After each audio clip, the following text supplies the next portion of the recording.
वाणी भगवान का नाम नहीं जपती, जिनका मस्तक भगवान माता पिता गुरु ब्राह्मण के चरणों में नहीं झुकता, जिनके नेत्र ठाकुर जी का दर्शन नहीं करते, जिनके कान कथा नहीं सुनते, ऐसा जीव नरक की यातनाओं में डाला जाता है। और जाने अनजाने में इस सृष्टि में ऐसा कोई पैदा ही नहीं हुआ कि उसके द्वारा कोई पाप कर्म ना हुआ हो। क्यों?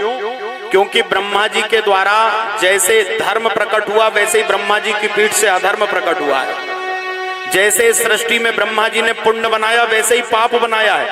तो जो चीज इस धरती पर है, इस सृष्टि में प्रत्येक जीव जो भी जन्म लेकर आएगा, वो उससे कहीं ना कहीं स्पर्श उसको करेगा ही, हो ही जाता है। तो क्या करें? उपाय बताया कि जाने अनजाने में यदि पाप कर्म हो गया है तो समय रहते उसका प्रायश्चित कर लो। क्या करें? नरक में जाने से बचना है तो गोविंद के गुण गाओ रे, गोविंद के गुण गाओ, गोविंद के गुण गाओ रे, गोविंद के गुण गाओ, गोविंद के गुण गाओ रे, गोविंद के गुण गाओ, गोविंद के गुण गाओ रे, गोविंद के गुण गाओ, गोविंद के गुण गाओ रे, गोविंद के गुण गाओ रे, गोविंद के गुण गाओ रे, गोविंद के गुण गाओ,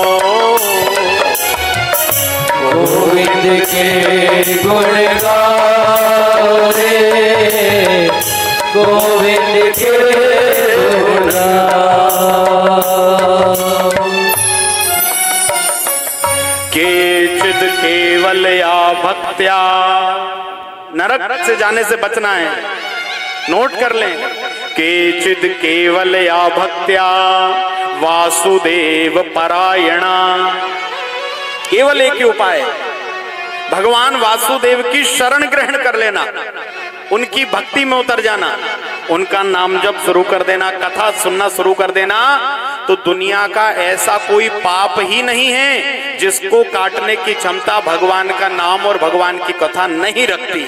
ऐसा लिखा है कि चाहे कितना ही बड़ा पाप इस संसार में आपसे क्यों ना हो गया हो, लेकिन आप उसका प्रायश्चित करने के लिए भगवान का नाम और भगवान की कथा का आश्रय लेंगे तो पूरी दुनिया में ऐसा कोई पाप बना ही नहीं जिसका प्रायश्चित कथा और नाम से ना हो जाए। इसलिए कथा और भगवान का नाम जरूरी है।